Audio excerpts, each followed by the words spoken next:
मीठे मीठे भाइयों और बहनों, यदि आपको वर्तमान जीवन पूरी तरह से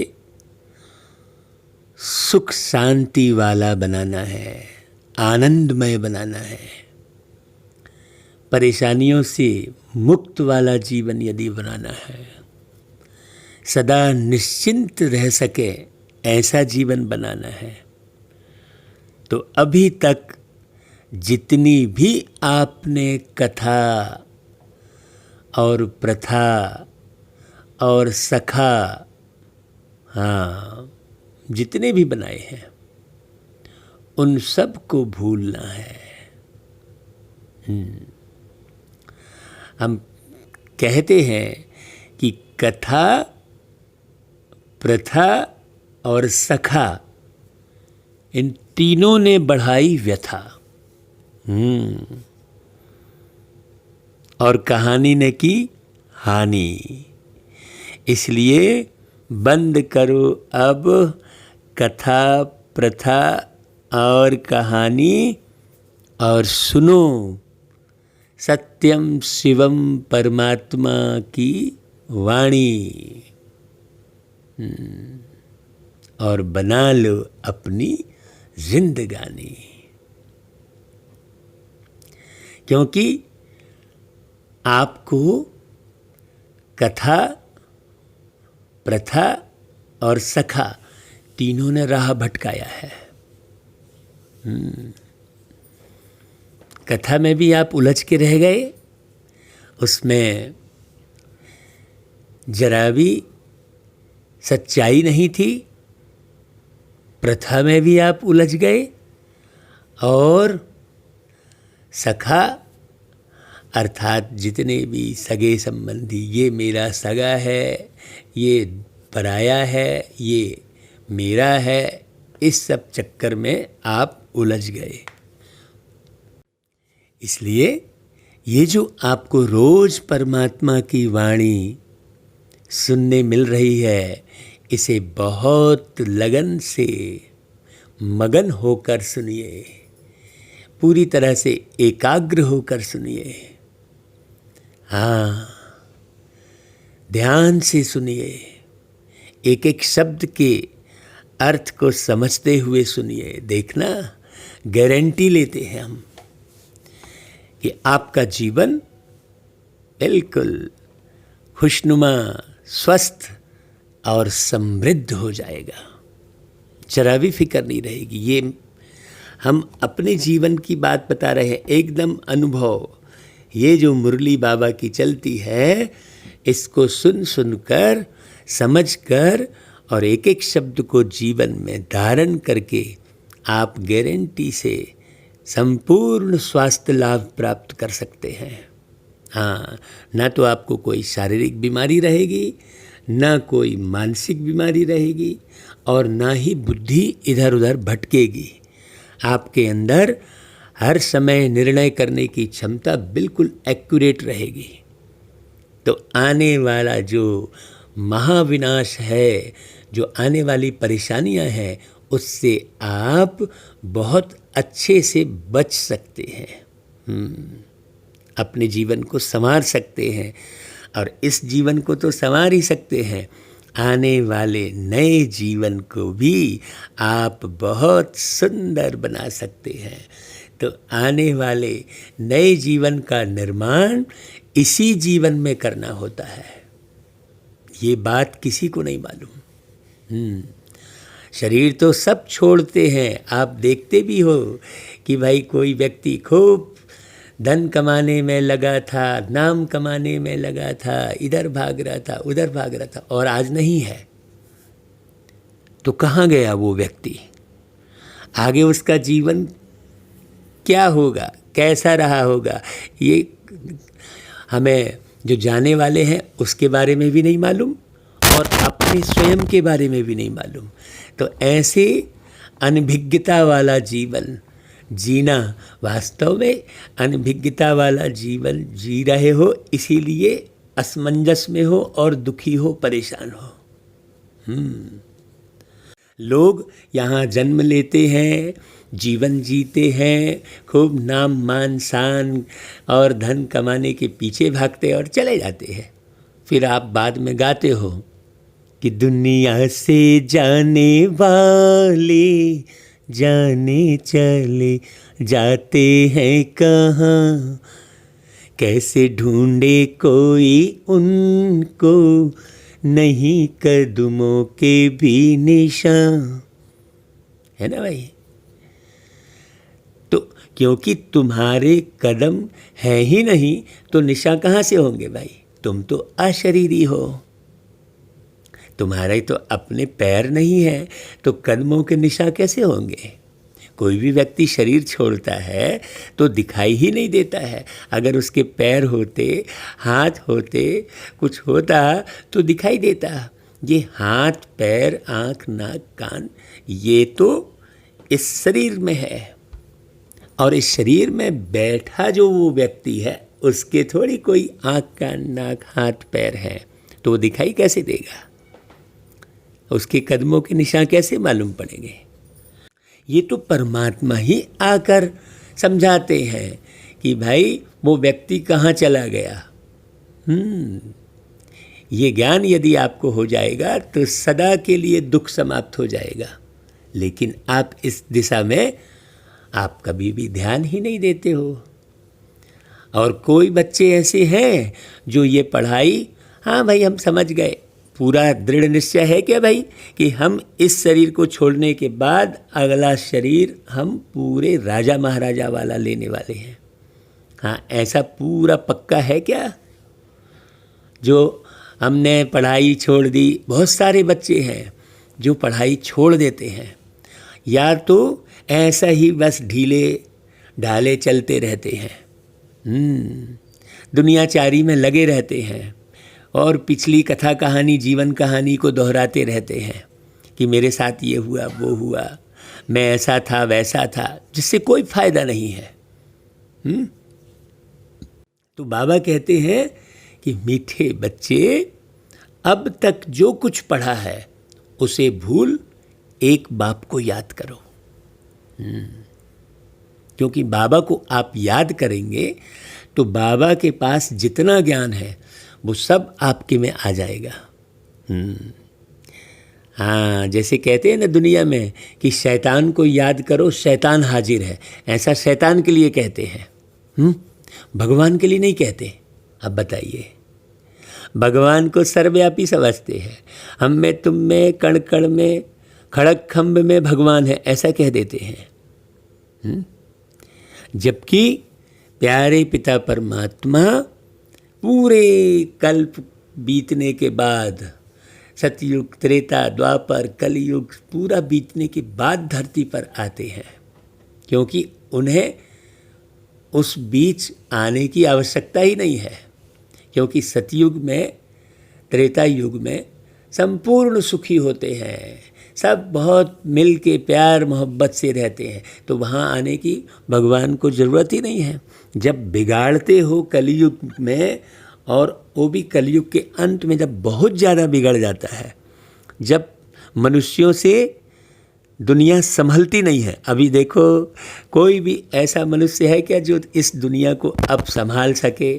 सब इसकी निंदा, उसकी चारी, जो भी गद्दी पर बैठेगा उसको नीचे उतारने की कोशिश करते रहेंगे। क्यों? क्योंकि वो संभाल नहीं पाता है। फिर दूसरा ढूंढेंगे, वो दूसरा भी नहीं संभाल पाता है। क्यों? क्योंकि सबके अंदर नाम, मान, शान, बेईमानी, झूठ, लाग लपेट, दिखावेबाजी सब भरा हुआ है। तो संभालेगा कहाँ से? स्वार्थ तो कैसे संभालेगा? इसलिए जब सारे के सारे इस प्रकार से हो जाते हैं, तब भगवान धरती पर आता है और समझाता है कि भाई देखो, अभी तक तुम जो कर रहे थे ना, जो पढ़ रहे थे, जो सोच रहे थे, वो सब बंद करो। अब अभी मैं जो समझाता हूँ उसे अच्छे से समझो। जो इस बात को बहुत अच्छे से समझ जाता है वो बहुत सुंदर दुनिया का निर्माण करके और विश्व की राजाई पाता है और कई जन्म सुख पाता है। क्यों? क्योंकि तुम जो हो वो तुम कभी मरते नहीं हो।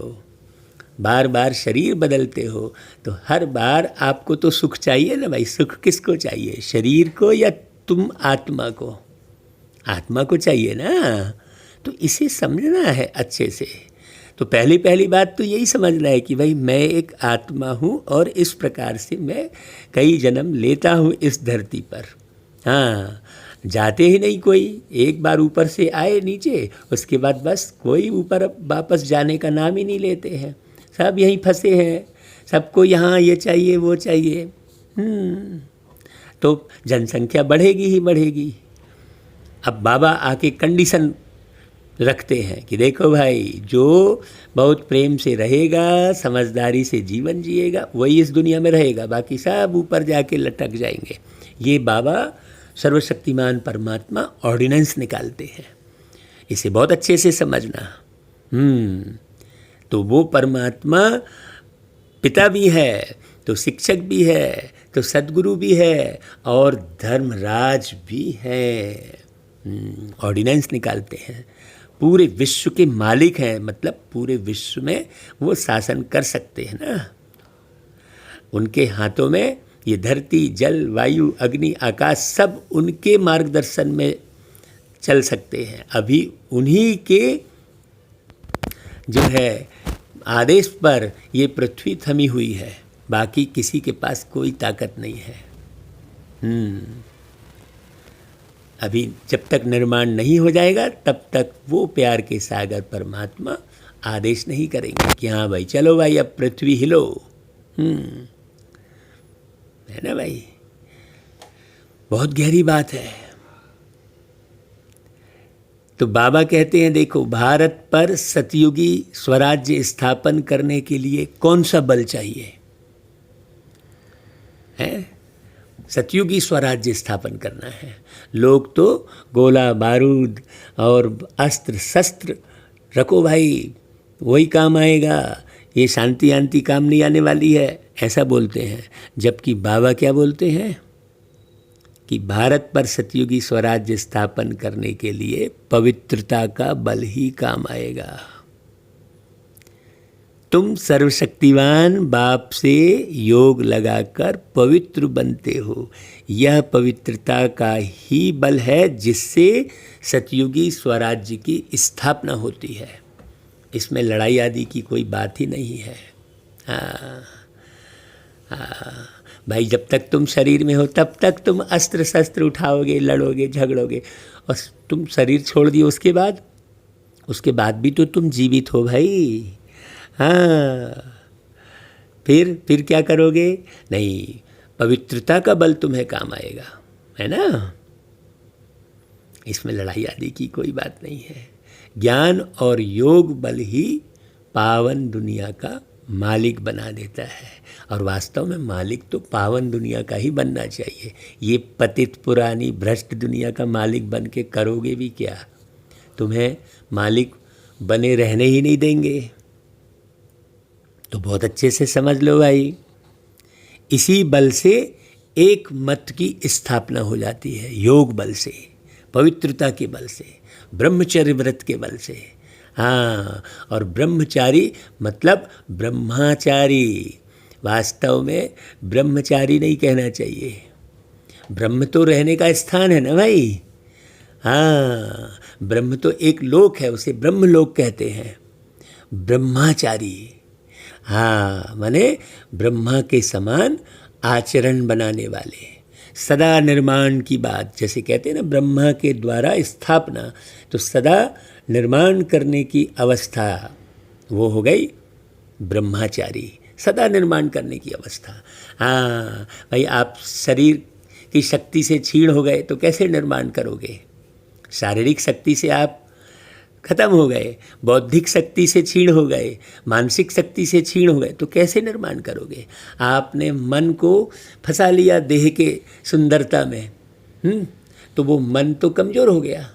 अब उस सुंदरता के पीछे उलझा पड़ा है वो मन, वस्तु के पीछे उलझा पड़ा है, तो वो मजबूत कैसे बनेगा? तो जब तक मन मजबूत नहीं है, बुद्धि जो है काम नहीं कर रही है, तो कैसे आप निर्माण करोगे भाई? है कि नहीं? है बात बड़ी समझने की। हाँ, तो अब वो दिन आ गया आज। आपने गीत बनाया है, आखिर वो दिन आया आज, ऐसा करके आप वो गीत पूरा सुनना। फिर आगे की मुरली सुनेंगे। आप पहले वो गीत सुन लो भाई। हाँ चलो भाई, ओम शांति। बच्चों ने गीत सुना भाई, सुना आप लोगों ने गीत? हाँ, यह गीत कोई अपना बनाया हुआ नहीं है। जैसे और वेदों शास्त्रों का सार समझाया जा रहा है, बाबा जो है जितने भी वेद शास्त्र हैं उन सबका सार समझा रहे हैं, वैसे यह भी जो गीत बनाए हैं उनका भी सार समझाते हैं। भाई क्यों सार समझाते हैं? क्योंकि लोगों की बुद्धि गीतों में लगी हुई है। और वेदों शास्त्रों का भी सार क्यों समझाते हैं? क्योंकि लोगों की बुद्धि वेदों और शास्त्रों में भी लगी हुई है, बहुत लोगों की। हाँ, तो सबका सार बताते हैं। जैसे संसार शब्द में भी सार लगा हुआ है ना भाई, संसार मतलब सार समझ कर ही आप इस संसार को बचा सकते हैं। और विस्तार में जाने से तो आप नहीं बचा सकते ना, पुराना इतिहास दोहराने से कि हुमायूं ने ये किया तो अकबर ने ये किया तो वो किया, आखिर सीख क्या रहे हो? तो महाराणा प्रताप ने ये किया, अरे भाई वो तो चले गए। अभी बाबा आगे कैसे दुनिया बना रहे हैं, परमात्मा आए हैं, आगे का जीवन कैसे होगा इसे सुनो तो ज़्यादा फायदा है। हाँ, पिछली कथा कहानी और इतिहास में जो है आपको उलझना ही पड़ेगा, अननेसेसरी आप उलझते चले जाएंगे। जो जमाने भर का भेद खड़ा होगा मन में, जमाने भर के मतभेद होंगे, है ना। तो बाबा आके एक एक बात का सार क्यों समझाते हैं? क्योंकि तुम उलझे हुए हो। तो अभी जो बच्चे सुन रहे हैं वो जानते हैं कि खिवैया व बागवान व सदगति दाता सब एक ही बाप है। कौन? शिव बाप, परमात्मा शिव। इसे बहुत अच्छे से समझना। हाँ, भक्ति करते हैं काहे के लिए? जीवन मुक्ति के लिए। यहाँ जो दुख पा रहे हैं, अशांति मची हुई है, उससे मुक्त होने के लिए भक्ति कर रहे हो। परंतु जीवन मुक्ति व सदगति दाता तो एक भगवान है ना।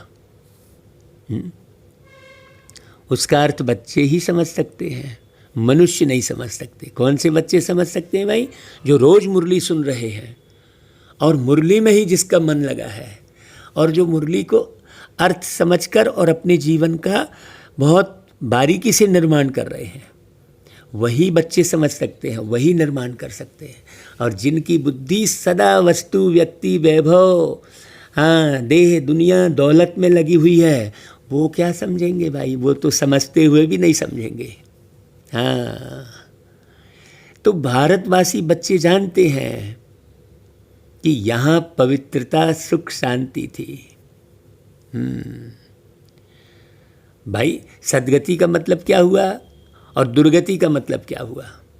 सदगति अर्थात दुख से छुड़ाकर शांति की प्राप्ति कराते हैं बाबा। अभी अशांत है, हर व्यक्ति अशांत है। अशांत है इसलिए तो जरा सा भी थोड़ा कुछ गड़बड़ हुआ तो एकदम बमक पड़ते हैं। भाई आजकल किसी भी व्यक्ति से बात बड़े संभल के करनी होती है भाई, पता नहीं कहाँ वो बमक जाए, कहाँ वो क्रोधित हो जाए, कहाँ बुरा मान जाए। जरा से शब्द में, इतने से शब्दों में व्यक्ति क्या से क्या बोलने लगता है। क्यों बोला भाई आपने ऐसा क्यों बोला? उसने बोला, वो क्यों बोला? बस वो बोले ही बोले में पूरी लड़ाई झगड़ा शुरू हो जाता है और पूरे मारपीट सब गोला बारूद सब निकल आते हैं क्योंकि शांति नहीं है। हाँ, तो बाबा आकर बताते हैं कि यहाँ पवित्रता और सुख शांति थी पहले।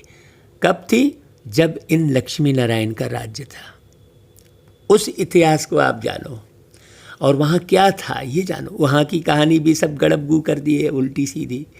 राधे कृष्ण का राज्य नहीं कह सकते। राधे कृष्ण तो बच्चे हैं ना भाई, बचपन का नाम है। ये बात भी किसी को नहीं मालूम। सोचो, इतनी सच्चाई केवल एक परमात्मा बता रहे हैं। लेकिन वो बात सुननी नहीं है लोगों को। नहीं, अपनी ही कथा कहानी नहीं, हमारी जो कथा कहानी वही सही है।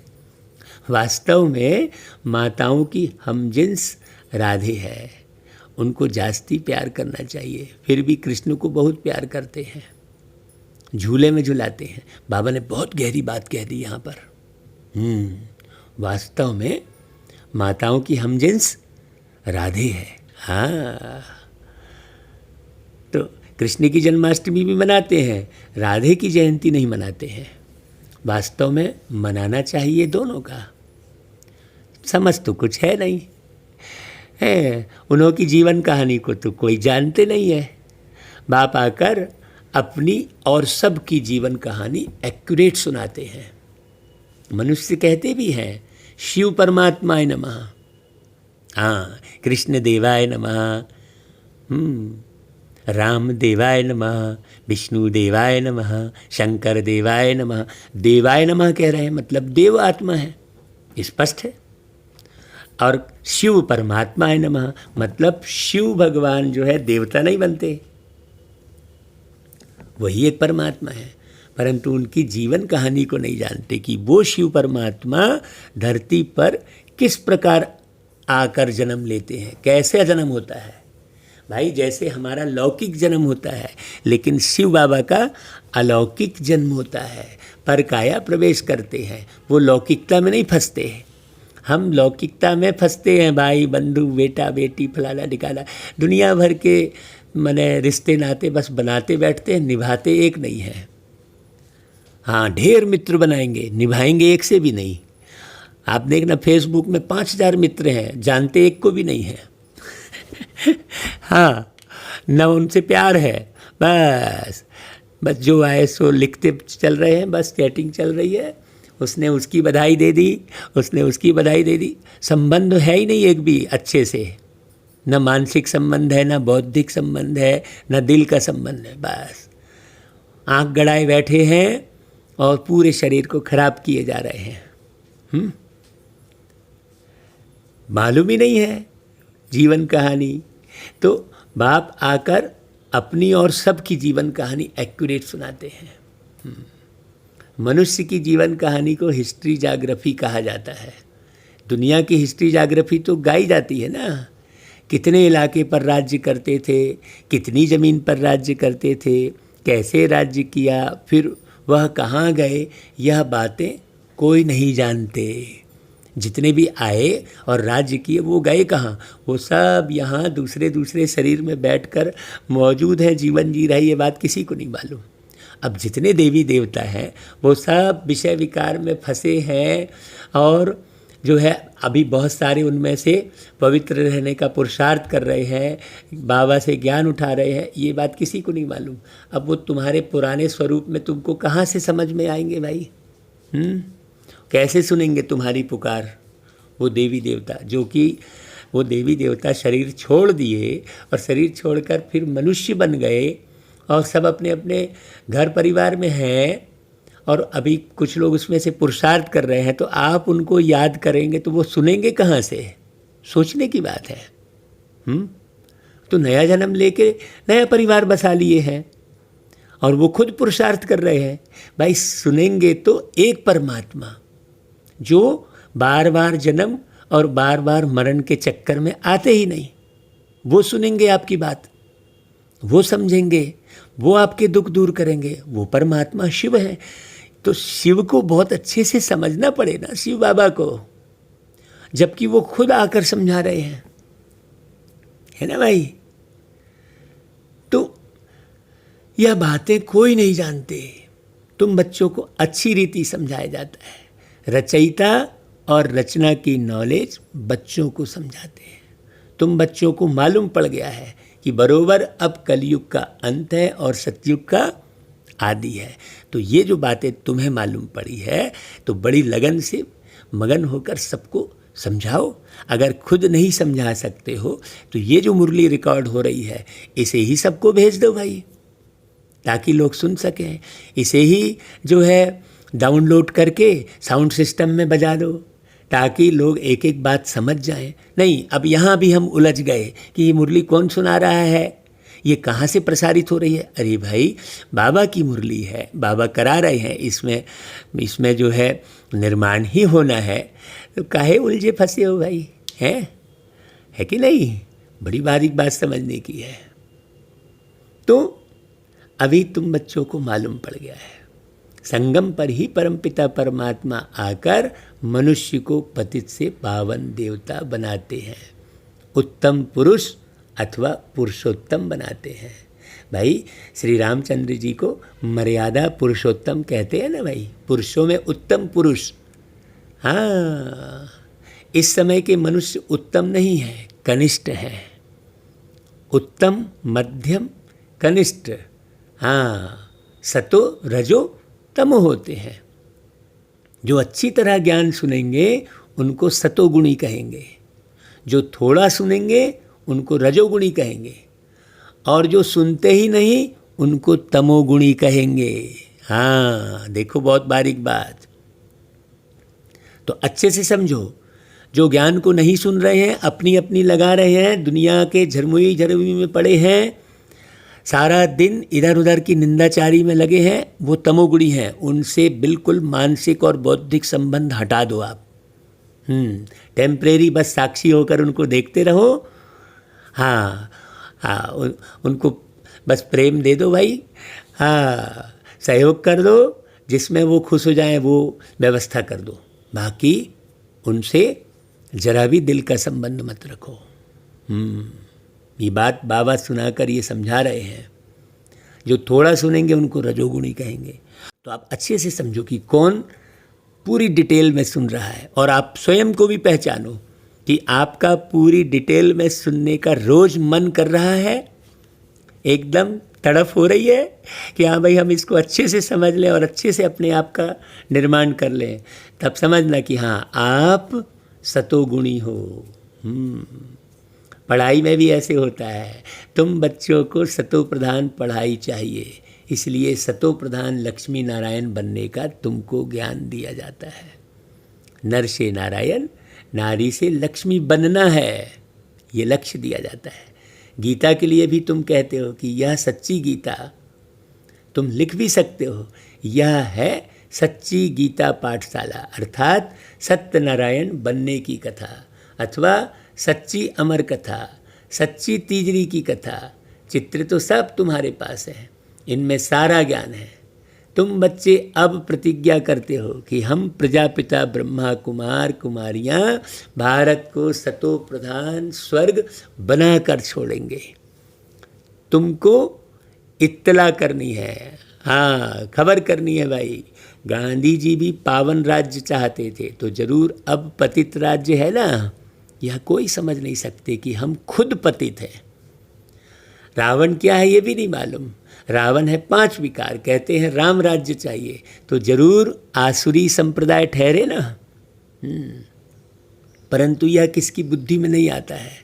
कितने बड़े बड़े गुरु लोग भी इतना नहीं समझते हैं। तुम बच्चे इत्तला करते हो कि हम श्रीमत पर ब्रह्मा द्वारा 5000 वर्ष पहले मुआफिक दैवी राज्य स्थापन करेंगे।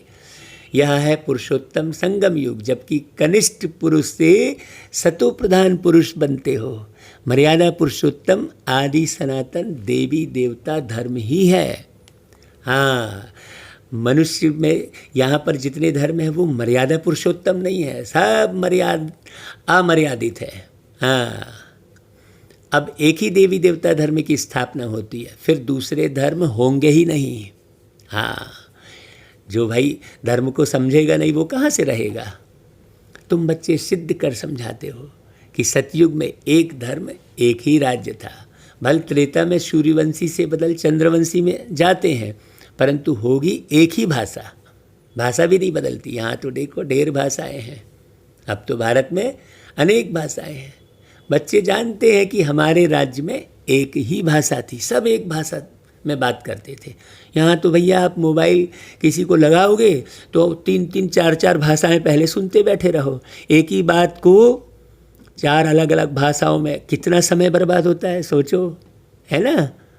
अब कोई समझ ही नहीं रहा है तो 4 भाषा हर एक को सुनाने की आवश्यकता क्या है, लेकिन सुनाना पड़ेगा ना भाई। पता नहीं कौन कब किसको फ़ोन कर रहा है, मजबूरी हो गई। तो आजकल तो बहुत कुछ देखते रहेंगे। जैसे मुसाफिरी से नज़दीक आते जाते हैं अपने देश तरफ तो खुश होते हैं कि अब अपने घर आ गए, बस अब जाकर मिलेंगे। तुमको भी अपनी राजधानी का आगे साक्षात्कार होता रहेगा। जितना जितना तुम अच्छे से पढ़ेंगे समझेंगे तो साक्षात्कार होगा ना भाई। बिना समझे किसी भी चीज़ का साक्षात्कार नहीं होता है भाई। आज किसी व्यक्ति ने मोबाइल बनाया तो पहले समझा ना कैसे करेंगे, तो अब वो ये मोबाइल बिल्कुल साक्षात में है। पहले किसी ना किसी ने सोचा होगा, समझा होगा, निर्माण किया होगा, तब ना फिर आप इसका उपयोग कर रहे हो। जब मोबाइल नहीं था और उसके बारे में कहा जाता था कि भाई ऐसे ऐसे निकलता है मोबाइल, ऐसी ऐसी फंक्शन है उसमें, तो कोई विश्वास नहीं मानता था। ऐसे ही अभी कोई विश्वास जल्दी से नहीं मान रहा है कि भाई खूब सुंदर दुनिया का निर्माण करने प्यारे बाबा आए हैं, इस मुरली के द्वारा ही निर्माण होगा, ये अभी कोई मान नहीं रहा है। हाँ, जल्दी से बोलेंगे भाई तुम तो रोज़ वही बात बोलते हो। अरे भाई, किसी भी चीज़ के निर्माण के लिए डीप में जाना होता है ना। अब जैसे इतने अच्छे अच्छे साइंस के जो आविष्कार हुए हैं तो कोई ना कोई तो डीप में गया होगा ना भाई। तुम तो बस उपयोग कर रहे हो, लेकिन कोई ना कोई तो निर्माण किया होगा ना भाई। ऐसे ही वो शिव पिता परमात्मा, अति सूक्ष्म जो परमात्मा है, वो निर्माण कर रहे हैं, ये किसी को मालूम नहीं पड़ रहा है। है ना भाई। तो देखेंगे कि बाबा हमको कितना कहते हैं कि पुरुषार्थ करो। हाँ, अभी कह रहे हैं बाबा पुरुषार्थ करो, नहीं तो बाद में हाय हाय करेंगे और पद भी कम हो जाएगा। योग की यात्रा सबको बताते रहो। समझाना तो बहुत सहज है, सीढ़ी कितनी सहज है भाई। जो देरी से आते हैं उनको दिन प्रतिदिन सहज ज्ञान मिलता है। 1 हफ्ता समझने से ही सहज समझ जाएंगे। हाँ, लेकिन 1 हफ्ता तो अच्छे से बैठो भाई। चित्र ऐसे बने हुए हैं जिनमें एक्यूरेट समझानी है। हाँ, बाबा ने ऊपर सतो रजो तमो की बात कही है। उस बात को ख्याल रखते हुए माथा मारना है। हाँ, तो 84 जन्मों का चक्र बिल्कुल ठीक है। यह भारतवासियों के लिए है। तुम बच्चों की बुद्धि में सारा ज्ञान है। तुम जानते हो कि पतित पावन सद्गति दाता शिव बाबा की मत पर हम फिर से सहज राजयोग बल से अपने तन मन धन से भारत को स्वर्ग बनाते हैं। दूसरे कोई का हम नहीं लगाते हैं, अपने ही तन मन धन से सेवा करते हैं। हाँ, ये बात बड़ी अच्छे से समझना भाई। जितना जो करेंगे वह अपने भविष्य के लिए बनाते हैं। इसलिए अपना मन लगाओ। किसी का मन लग रहा है कि नहीं लग रहा है, ये सब बुद्धि से हटा दो। मत लगे। जो तमो बुद्धि होगी उसका मन कहाँ से लगेगा? काहे उसके पीछे पड़े हो? पहचान लो भाई। बाबा एक एक बात की पहचान देते हैं, तो अच्छे से पहचान लो। तो किसी का मन लग रहा है, घर परिवार के सदस्य का नहीं लग रहा है, अड़ोसी पड़ोसी का, माथा मत मारो, अपना मन लगाओ। कोई अपना धन लगा रहा है, नहीं लगा रहा है, कहाँ धन को बर्बाद कर रहा है। जो धन को जहाँ जैसा बर्बाद करेगा वो वैसा ही दुख पाएगा। हाँ, जो जैसा करेगा सो पाएगा। वो कहते हैं ना, जैसी करनी वैसी भरनी, जैसी करनी वैसी भरनी, जो बोएगा वही पाएगा, तेरा किया आगे आएगा। सुख दुख है क्या कर्मों का फल, ऐसा करके है ना भाई गीत। हाँ, तो ये सब अच्छे से समझ के और केवल बाबा और बाबा की मुरली पर अपना ध्यान लगाओ, मन लगाओ। हाँ, बाबा कहते हैं देखो तुम ही घर के भांति हो, तुम्हारे से ही बाबा सतयुगी स्वराज्य स्थापन करा रहे हैं। खर्चा भी तुम ही करेंगे, तुम्हारा कोई जास्ती खर्चा भी नहीं है। तुमको सिर्फ शिव बाबा को याद करना है। भाई कन्याओं को क्या खर्चा करना है, उनके पास कुछ है क्या? बाबा बच्चों से क्या फीस लेंगे भाई? हाँ, कुछ भी नहीं। स्कूलों में तो पहले फीस की बात करते हैं, वहाँ कितना पढ़ाई में खर्चा होता है। यहाँ तो शिव बाबा बच्चों से कैसे पैसा लेंगे भाई, सोचने की बात है। हाँ, शिव बाबा को अपना घर थोड़े ही बनाना है जो पैसा लेंगे। तुम बच्चों को भविष्य स्वर्ग में जाकर हीरे जवाहरों के महल बनाने, इसलिए तुम यहाँ जो करते हो उसका रिटर्न भविष्य में तुमको ही महल मिल जाता है। यह बड़ी समझने की बातें हैं। तो जो जितना धन लगा ले, अब कोई किसी को दे थोड़ी रहा है। हाँ, अब ये मुरली चल रही है, रिकॉर्डिंग हो रही है, हाँ, सब जगह भेजी जा रही है। पूरा तो समय श्वास संकल्प हमारा बढ़िया लग रहा है ना भाई, तन मन धन सब लग रहा है ना। जितने इसको प्रचार प्रसार हम करेंगे, कोई करे ना करे, हम तो सारा दिन इसमें लगे रहते हैं, क्योंकि हमें मालूम हो गया है कि यही कमाई हमारे 21 जन्म साथ चलेगी। ये पक्का हो गया है। अब किसी को पक्का नहीं हुआ, नहीं मालूम है, तो वो क्या जाने। अब कोई IAS का एग्ज़ाम दे रहा है, दिन रात पढ़ रहा है, हैं, तो कई बोलेंगे अरे यार ये दिन रात क्या कर रहा है, उसको तो मालूम नहीं है कि वो आगे जाकर ये IAS का एग्ज़ाम पास करने के बाद कलेक्टर, पूरा कमिश्नर बनने वाला है। जब बन जाते हैं तब फिर लगता है अरे मैं नहीं पढ़ पाया, नहीं तो मैं भी ऐसा कलेक्टर बनता, फिर दुखी होते हैं। हाँ, तो जितना जो तन मन धन से सेवा करेंगे वह ऐसा वहाँ पाएंगे। जैसे भाई कॉलेज व हॉस्पिटल बनाते हैं, 10 लाख 20 लाख लगाने पड़ते हैं, यहाँ तो इतना खर्चा नहीं लगता है। छोटे से मकान में रूहानी कॉलेज कम हॉस्पिटल बनाते हैं। भाई बड़ी बात आपको बताते हैं, हमारा प्रैक्टिकल में छोटा सा घर है हमारा अभी यहाँ पर अंतिम जन्म में, और इस छोटे से घर में रहकर सारे विश्व की सेवा करवाई है बाबा ने हमसे। हाँ, तो छोटा सा घर होने के कारण खूब ताम झाम नहीं है, सारा समय बुद्धि घर में लगाने की ज़रूरत ही नहीं है। छोटा सा 400 स्क्वायर फीट ज़मीन में प्यारे बाबा ने हमको रखा हुआ है और सारे विश्व की सेवा करा रहे हैं। जितनी मुरली चल रही है, हर बात प्रैक्टिकल जीवन में हम तो अपने जीवन में देखते हैं भाई, और किसी का हम देखते भी नहीं है। क्या करना जमाने भर का देख के, बस बाबा को याद करो, बाबा की मुरली को अच्छी रीति पढ़ो, 10 बार 12 बार समझो और स्वयं का निर्माण करो। स्वपरिवर्तन, स्वनिर्माण। तो पांडवों का आदिपति कौन था भाई? उन्होंने तो कृष्ण का नाम लिख दिया है। वास्तव में है निराकार परम पिता, पारलौकिक पिता परमात्मा शिव बाबा। तुमको श्रीमत देने वाले कौन है? निराकार परमात्मा शिव है। बाकी तो सब है रावण की मत पर, सब विषय विकारों की मत पर है। रावण राज्य में है, रावण की मत पर कितने डर्टी बन पड़े हैं, लेकिन ये भी नहीं मालूम है कि भाई हम रावण की मत पर गंदे हो पड़े हैं। अब यही सृष्टि पुरानी और फिर अब वही नई बनती है, और कोई नई दुनिया थोड़ी है, और कोई जगह पर धरती जल वायु ये सब थोड़ी है। सृष्टि में भारत ही था। भारत नया, भारत पुराना कहेंगे। नया भारत तो स्वर्ग था, फिर भारत पुराना है तो नर्क है। इनको कहा जाता है रौरव नर्क। हाँ, अब वो नर्क कहीं और समझते हैं, स्वर्ग कहीं और समझते हैं।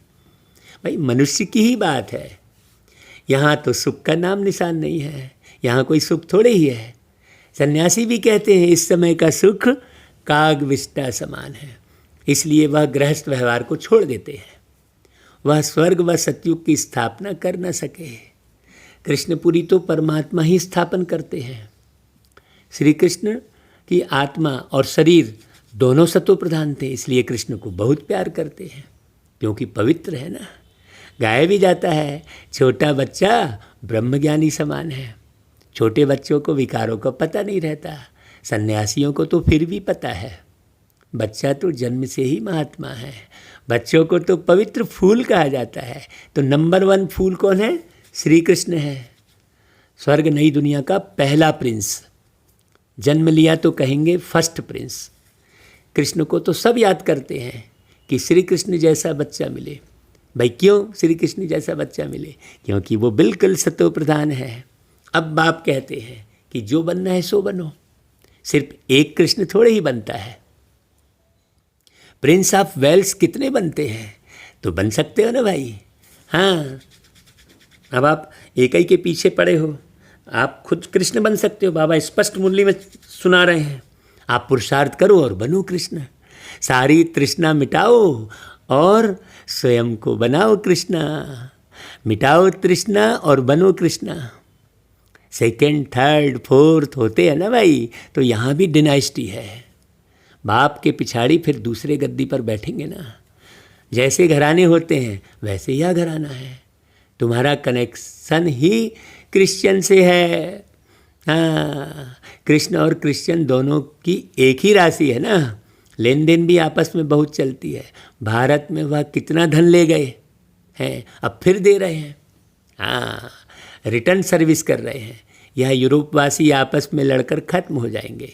इस पर कहानी भी है ना, 2 बिल्ले लड़े, बीच में माखन बंदर खा गया। यह बात अभी की है। वह आपस में लड़ेंगे और राज्य भाग्य तुमको मिलना है। अब तुम बच्चों को अथाह ज्ञान है, तुम बच्चों की बुद्धि में है कि हम सब ब्रह्मा कुमार कुमारियाँ हैं। ऐसे नहीं कि हम गुजराती हैं, हम बंगाली हैं, यह है नहीं। हाँ हाँ, यह मतभेद भी निकल जाना चाहिए। नहीं तो बस गुजराती गुजराती को आगे बढ़ा रहा है। हाँ, वो भाई एक स्थान पर गए, वो साउथ से एक भाई आगे बढ़ गया मान लो, तो वो सारे साउथ के भाई को ही समेटते बैठा है। हैं, बताओ तो कहाँ से वो विदेही कहलाया भाई। अब बंगाली भाई कोई आगे बढ़ गया तो बस बंगाली भाई को ही आगे बढ़ा रहा है। उसके अंदर पूरे विश्व बंधुत्व की भावना जागी ही नहीं है, जबकि सबका मालिक एक कह रहे हो। तो भाई जो योग्य है, हाँ, जो है पूरा छीरखंड होकर रहने वाला है, जिसके अंदर बहुत अच्छी विशेषता है, उसको आगे बढ़ाओ ना। अब तुम जाति के आधार पर, धर्म के आधार पर आरक्षण लागू कर दिए। नहीं भाई, हम एक बाप की संतान हैं, तो मतभेद तो निकल जाना चाहिए ना। ब्रह्मा और शिव बाबा की श्रीमत पर फिर से हम अपना स्वराज्य स्थापन कर रहे हैं, ज्ञान और योग बल से। योग बल से ही हम पावन बनते हैं। बाप है सर्वशक्तिमान, उनसे बल मिलता है। तुम विश्व की बादशाही लेते हो, लड़ाई आदि इसमें कुछ नहीं करते हो, सारा पवित्रता का बल है। कहते भी हैं कि आकर पतित से पावन बनाओ, तो याद का ही बल है। ऐसे नहीं कि वहाँ गोरख धंधे में जाकर सब भूल जाएं।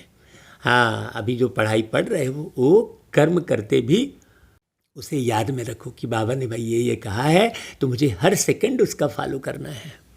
यहाँ सम्मुख तो ज्ञान सागर की लहरें देखते रहते हैं, नदियों में तो वह लहरें नहीं होती ना भाई, जितनी सागर में लहरें होती है। सागर की एक लहर कितना नुकसान कर देती है। जब अर्थक्वेक होगी तो सागर भी उथल खाएंगे। सागर को सुखाकर ज़मीन ली है, वह ज़मीन फिर कितने दाम में बेचते हैं तुम जानते हो। यह बॉम्बे ही नहीं रहेगी, आगे यह बॉम्बे थोड़ी ही थी, छोटा एक गाँवड़ा था। यह माताएं तो भोली हैं, यह इतना पढ़ी लिखी नहीं है, यह तो पढ़ा हुआ सब भूलना है। यहाँ पर जो भी पढ़ा हुआ है, तुम कुछ नहीं पढ़े हो तो बहुत अच्छा है। हाँ, पढ़े हुए मनुष्य समझने समय कितने प्रश्न करते हैं। यहाँ तो सिर्फ एक बाप को याद करना है। किसी देहधारी मनुष्य को याद करने की बात ही नहीं है। महिमा है ही एक बेहद के बाप की। तुम जानते हो, ऊंचे ते ऊंचा है एक भगवान, फिर सेकंड नंबर में ब्रह्मा, उनसे ऊंचा कोई होता नहीं, इससे बड़ी आसामी कोई नहीं। परंतु चलते देखो कितना साधारण है। कैसे साधारण रीति बच्चों से बैठते हैं, ट्रेन में जाते हैं, कोई क्या जाने कि यह कौन है, कि भाई इनके तन में भगवान प्रवेश किए हैं। भगवान आकर ज्ञान देते हैं, जरूर प्रवेश कर ज्ञान देंगे ना। अगर कृष्ण होता तो भीड़ मच जाती, फिर तो पढ़ा भी ना सके, सिर्फ दर्शन ही करते रहे सब लोग। हाँ, यहाँ तो बाप गुप्त साधारण वेश में बैठ बच्चों को पढ़ाते हैं। तुम हो इनकॉग्निटो सेना। हाँ, तुम जानते हो कि हम आत्माएं योग बल से फिर अपना राज्य स्थापन कर रहे हैं। तो योग छोड़ना नहीं भाई, जाति भेद में मत पड़ना। जमाने भर के जो हो रहा है साक्षी होकर देखते रहो बस। यह पुराना शरीर छोड़ जाए, नया गोरा शरीर धारण करेंगे। अब है आसुरी संप्रदाय और फिर बनेंगे दैवी संप्रदाय। आत्मा कहती है कि हम नई दुनिया में दैवी शरीर धारण कर जाए राज्य करूँगा। आत्मा मेल है, शरीर प्रकृति है। आत्मा सदैव मेल है, बाकी शरीर हिसाब किताब से मेल फीमेल का मिलता है। लेकिन मैं हूँ अविनाशी आत्मा, यह चक्र फिरता रहता है। कलयुग का विनाश भी जरूर होगा। विनाश के आसार भी सामने देखते हो। वही महाभारत लड़ाई है तो जरूर भगवान भी अभी यहाँ ही होंगे ना भाई। किस रूप में किस तन में है वह तुम बच्चों के अलावा किसको भी पता नहीं है। कहते भी हैं मैं बिल्कुल साधारण तन में आता हूँ, मैं कृष्ण के तन में नहीं आता हूँ। यह पूरे 84 जन्म लेते हैं, मैं इनके बहुत जन्मों के अंत के भी अंत में आता हूँ। हाँ, जब ये 60 साल के हो जाते हैं, इनका शरीर जब 60 साल का हो जाता है तब आते हैं पूरा। हाँ, और बस 30-32 साल में सारा ज्ञान सुना देते हैं और जो बचा हुआ रहता है वो दोनों मिलकर सुनाते हैं, क्योंकि ब्रह्मा बाबा को भी तो पुरुषार्थ कराना ही है ना भाई। तो 84 जन्म सूर्यवंशी घराने वाले ही होते हैं। हाँ, ठीक है ना भाई। 84 जन्म सूर्य वंशी घराने वाले ही लेते हैं, वही पहले नंबर में आएंगे। साकारी झाड़ और निराकारी झाड़ दोनों का तुमको सारा ज्ञान है। हाँ, है ना भाई। बहुत अच्छे से समझना है, बहुत बारीकी बात। ऐसे नहीं समझ गए और इसी ज्ञान स्वरूप में रहना है। हाँ, मूल वतन से नंबरवार आत्माएं आती हैं। पहले देवी देवता धर्म की आत्माएं आती हैं, फिर नंबरवार और धर्म वाले आते हैं ऊपर से। चित्रों में समझानी तो बड़ी ऊंची है, बच्चों को समझाना है। कुमारियों को खड़ा होना चाहिए इसमें। हाँ, माताओं को, कुमारियों को। कोई बच्चियाँ ऐसी बातें समझाए तो कमाल है ना, कितना नाम निकालेंगी। लौकिक अलौकिक दोनों नाम बाला करेंगी। हाँ, अच्छा भाई। मीठे मीठे सिक्की लधे बच्चों प्रति माता पिता बाप दादा का याद प्यार और गुड मॉर्निंग। रूहानी बाप की रूहानी बच्चों को नमस्ते, और हम रूहानी बच्चों की रूहानी माता पिता बाप दादा को याद प्यार गुड मॉर्निंग और नमस्ते। अच्छा भाई, धारणा के लिए मुख्य सार। पहली पॉइंट, संगम युग पर श्रेष्ठ कर्म करके पुरुषोत्तम बनना है। भाई यहाँ ही तुम्हें पुरुषोत्तम बनकर शरीर छोड़ना है ना भाई। हाँ, एक भी पुरुषार्थ न रह जाए, कोई भी ऐसा कर्म नहीं करना है जो कनिष्ठ बन जाए। अपने कर्मों को देखना है। बाबा ने एक एक बात मुरली में समझाई है कि हमें क्या देखना है, कैसे रहना है। अच्छा भाई, दूसरी पॉइंट, गुप्त रूप में बाप का मददगार बन भारत को स्वर्ग बनाने की सेवा करनी है। देखो बाबा क्या बोल रहे हैं, गुप्त रूप में बाप का मददगार बन। हाँ, इसे बहुत अच्छे से समझना। ये गुप्त रूप में मददगार बनने का अर्थ क्या है। हाँ देखो, मैंने कोई दिखावेबाजी नहीं, कोई शोबाजी नहीं, बिल्कुल कोई मैंपन नहीं, कोई मैं मेरा नहीं। हाँ, बिल्कुल छुपे हुए मतलब है ना, अंदर में किसी भी किस्म का अभिमान नहीं। चेहरे में कोई ऐसा अभिमान मत झलके कि हाँ मैं, नहीं तो आजकल लोग क्या बोल, बस मैं ही सही, दूसरे की सुनेंगे ही नहीं। हाँ, तो बहुत एक लाइन में बाबा बहुत गहरी बात बता देते हैं। तो गुप्त रूप में बाप का मददगार बन भारत को स्वर्ग बनाने की सेवा करनी है चुपचाप। हाँ, अपने ही तन मन धन से भारत को स्वर्ग बनाना है। किसी के मन की ओर नहीं देखना है, किसी के धन की ओर नहीं देखना है, किसी के तन की ओर नहीं देखना है। हाँ, अपने तन को देखो, संवारो अच्छे से, अपने मन को संवारो। हाँ, अपना धन लगाओ। कोई लगा रहा है, इंतज़ार करते बैठे हो और बस अपना धन यूज कर रहे हो। कोई तो नहीं लगा रहा है, हम क्यों लगाए, ऐसा फिर आ जाता है मन में। हाँ, तो अपने ही तन मन धन से इस भारत को स्वर्ग बनाना है। याद और पवित्रता का बल जमा करना है, जरा भी आंख इधर उधर नहीं डूबे। पवित्रता मतलब पूरे पूरे ब्रह्माचार्य, पूरे पूरे शिवाचार्य। हाँ, वो लोग शंकराचार्य बोलते हैं और हम शिवाचार्य हैं, हम शिव के आचरण को धारण करते हैं। हाँ, शंकर तो विनाशकारी गाया हुआ है, तो शंकराचार्य मतलब पूरे विनाश के मन में ख्याल आएंगे, निर्माण के आएंगे ही नहीं। और शिव है कल्याणकारी, तो फिर हमेशा कल्याण के भाव आएंगे, तो शिवाचार्य बनना है। बहुत गहरी बात है। बाबा ने एक एक बात शुरू से लेकर समझाई हुई है। जो प्रदर्शनी है ना वो पूरी संपूर्ण है, लेकिन उस प्रदर्शनी को बहुत डीपली समझने की बात है। जितना ज़्यादा मुरली सुनेंगे उतनी अच्छी आप प्रदर्शनी भी समझा सकेंगे। नहीं तो किसी भी चित्र के सामने जाकर बोलेंगे हम क्या समझाएं, तो समझे हुए खुद ही नहीं है तो दूसरे को कैसे समझाएंगे। तो समझे हुए कौन है? जो अपने स्वभाव, अपने संस्कार सबको बिल्कुल दिव्य बना रहे हैं, एकदम सदा खुश रहते हैं। तो देखो वरदान भी वैसे ही है भाई। देखो, अपने असली संस्कारों को इमर्ज कर सदा हर्षित रहने वाले ज्ञान स्वरूप भव। अपने असली संस्कार, भाई असली संस्कार कौन से हैं? देवताई संस्कार, दिव्य गुणों वाले संस्कार असली संस्कार है। देने के भाव हमेशा, लेने के भाव नहीं, मुझे ये चाहिए वो चाहिए नहीं। हाँ, हम देखते हैं बहुत से बच्चे हमारी निगाह में हैं जिसके अंदर इतना सा भी लेने के भाव नहीं। उनसे कहोगे भाई क्यों ये खा लो, नहीं नहीं खाना है कहेंगे, क्योंकि वो है ही नहीं। वो खाने पीने में, वो बने फैशन में है ही नहीं उनका मन, उनकी बुद्धि। हाँ हाँ, ऐसे बच्चे ही निर्माण कर सकते हैं जो बिल्कुल न्यारे हैं। हाँ, खाने पीने से, कपड़े लत्ते से न्यारे हैं, रहना अच्छे से है, राजा जैसे रहना है, लेकिन ऋषि समान, राज ऋषि। हाँ, बाबा राज ऋषि शब्द बोलते हैं, तो मुरली खूब अच्छे से पढ़ो भाई, तो सब शब्द याद रहेंगे। जब याद रहेंगे शब्द बाबा याद रहेंगे तो वैसा बन पाएंगे। जब याद ही नहीं रहेगा तो क्या बनोगे भाई? याद जो है दुनिया वाले आएंगे, दुनिया का मालिक याद नहीं आएगा तो कहाँ से तुम नई दुनिया का निर्माण करोगे? दुनिया वालों को याद करोगे तो दुनिया वाले तो बिल्कुल मरने ही वाले हैं, तो तय है, ये तो तय है ना भाई कि सब मरने वाले हैं। तो जो मरने वाले हैं उनको क्या याद कर रहा?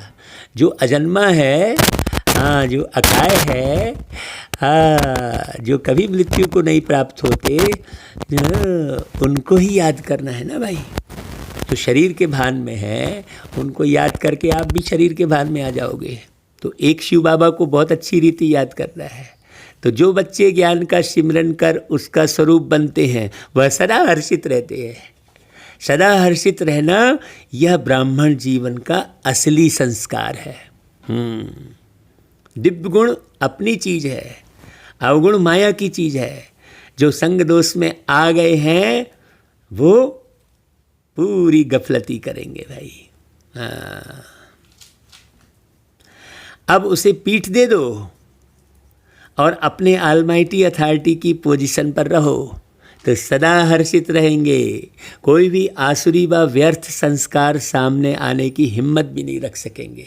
हाँ, देखो बड़ी गहरी बात है इस वरदान में। आप जब पूरे अच्छे संपन्न बनोगे ना तो व्यर्थ संस्कार वाला आपके आगे आने के हिम्मत भी नहीं रखेगा। वो संकोच करेगा कि अरे यार, हम इतने ऊंचे पुरुष, इतने ऊंचे व्यक्तित्व के मालिक के सामने हम जाएं कैसे? हाँ, वो देखने और आंख लड़ाने की बात तो दूर ही रही, वो तो आपके सामने आने की भी हिम्मत नहीं रख सकेगा यदि आपके दिव्य संस्कार होंगे तो। हाँ, तो आप यदि ऑलमाइटी अथॉरिटी की पोजीशन पर रहोगे, ऑलमाइटी अथॉरिटी कौन? शिव बाबा, मतलब शिव बाबा की याद की पोजीशन में रहोगे आप निरंतर, तो आपके ऊपर कोई आंख भी उठा के नहीं देख सकेगा। आप कितने सेफ रहोगे। हाँ, दुनिया में सेफ रहने के लिए कितना उपाय करते हैं। हाँ, अरे भैया ऐसा हो रहा है, अब जल्दी जल्दी जागो, ऐसा। हाँ, अस्त्र शस्त्र का ज्ञान सुनाते हैं, कोई काम नहीं आने वाला है वो। अच्छा भाई, फिर स्लोगन, संपूर्णता का लक्ष्य सामने रखो तो संकल्प में भी कोई आकर्षण आकर्षित नहीं कर सकती। हाँ, कोई भी आकर्षण आपको आकर्षित नहीं करेगा। अगर आप संपूर्णता का लक्ष्य सदा अपने सामने रखोगे, भाई मुझे लक्ष्मी नारायण बनना ही है। हाँ, ये जब आप पूरा दृढ़ संकल्प से चलोगे और वैसे ही जीवन जियोगे, हाँ, नहीं तो भैया लगे हैं इधर उधर मन मिलाने में, और मन मिल ही नहीं रहा है। जमाने भर की मैचिंग में लगे हैं। भाई जमाने भर की मैचिंग में ना लग के परमात्मा से अपनी मैचिंग करो। हाँ, बस एक से मैचिंग करो, बाकी किसी से मैचिंग करने की ज़रूरत नहीं पड़ेगी फिर। अच्छा भाई, ओम शांति।